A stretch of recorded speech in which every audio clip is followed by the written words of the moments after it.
ஓம் சாந்தி. 13/4/2026 திங்கட்கிழமை. வாணி தரும் வசந்தம். இனிமையான குழந்தைகளே, இப்போது நீங்கள் எல்லையில்லாத உலகின் எஜமானன் ஆகப் போகிறீர்கள். யோக பலத்தின் மூலம் உலக ராஜ்யத்தை பெறுவதும் அதிசயம் ஆகும். நான் குழந்தைகளாகிய உங்கள் முன்பாக நேரில் வந்தே ஆக வேண்டும். நான் இந்த பந்தனத்தில் கட்டுப்பட்டுள்ளேன் என்று பாபா கூறுகிறார். நான் வராதவரை சிக்கலாய் இருக்கும் நூல்கண்டை சீர்படுத்த முடியாது. மற்றபடி நான் உங்களின் மீது இரக்கம் காட்டவோ ஆசீர்வாதம் செய்யவோ வருவதில்லை. நான் இறந்தவர்களை உயிர்ப்பிப்பதில்லை. நான் உங்களை தூய்மையற்றவர்கள் என்று தூய்மையானவர்களாக ஆக்குவதற்காக வருகின்றேன். முழு உலகிலும் எத்தனையோ வித்வான்கள், பண்டிதர்கள், ஆச்சாரியார்கள் இருந்தாலும் எல்லைக்கு அப்பாற்பட்ட தந்தை ஒவ்வொரு 5000 வருடங்களுக்கு பிறகும் வருகிறார் என்பது மனிதருக்குள் யாருக்கும் தெரியாது. நான் எப்படி இருக்கின்றேனோ அப்படியே உங்களுடையவன் என குழந்தைகள் சொல்கின்றனர். நீங்கள் எப்படி இருக்கிறீர்களோ அப்படியே என்னுடைய குழந்தைகள் என தந்தையும் அதே போல் சொல்கிறார்.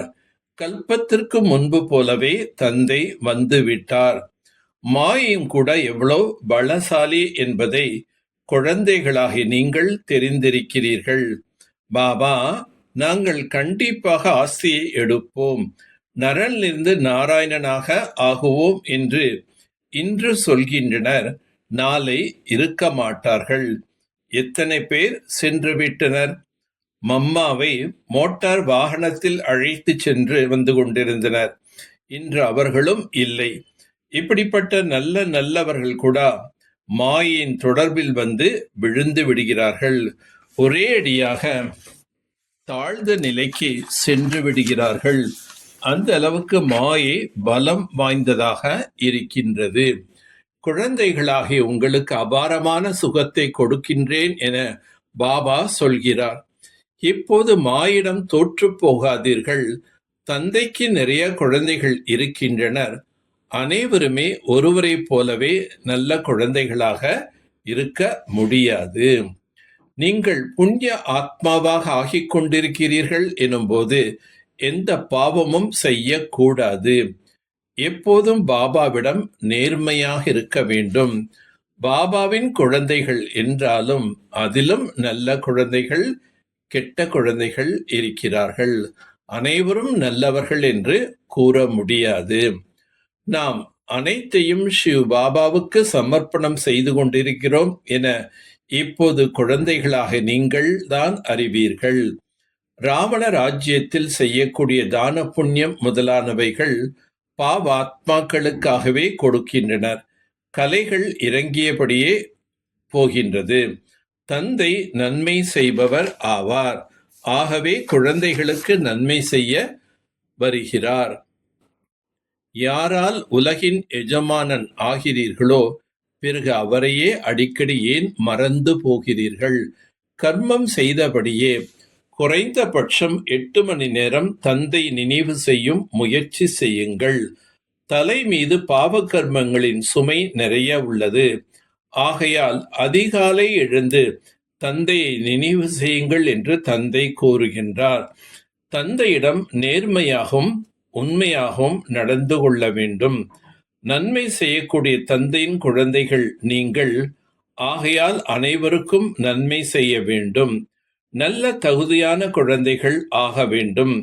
கர்மங்கள் செய்தபடியே குறைந்தது 8 மணி நேரம் கண்டிப்பாக நினைவில் இருக்க வேண்டும். நினைவுதான் முக்கியம். இதன் மூலமே பாவ கர்மங்களின் சுமை இறக்க வேண்டும். வள்ளலாகி ஒவ்வொரு நொடியும் ஒவ்வொரு எண்ணமும் தானம் செய்பவராகி பரந்த உள்ளம் கொண்ட மகாதானி ஆகுக. வள்ளலின் குழந்தைகள் நீங்கள், பெறுபவர் அல்ல, தருபவர்.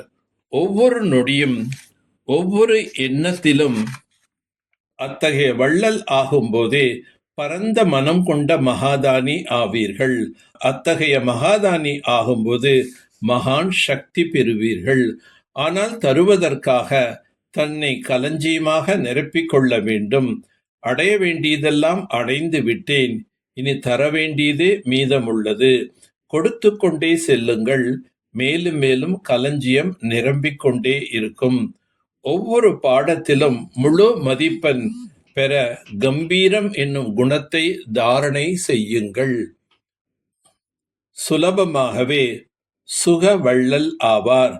ஆனால் அபிமானம் பணிவாக இருக்க விடாது. பணிவு இல்லையேல் சேவையும் இல்லை. சேவாதாரியின் சிறப்பே எப்போதும் பணிவுதான். பணியும் போதே பிறரையும் பணியச் செய்வார். எந்தளவு பணிவோ அந்தளவு உருவாக்குபவர். பணிவு உள்ள இடத்தில் ஆவேசம் இராது, ஆன்மீகமே இருக்கும். தந்தை எவ்வளவு பணிவு உள்ளம் உடையவரோ அவ்வாறே தந்தையை பின்பற்றுங்கள். நல்லது. ஓம் சாந்தி, ஓம் சாந்தி, ஓம் சாந்தி.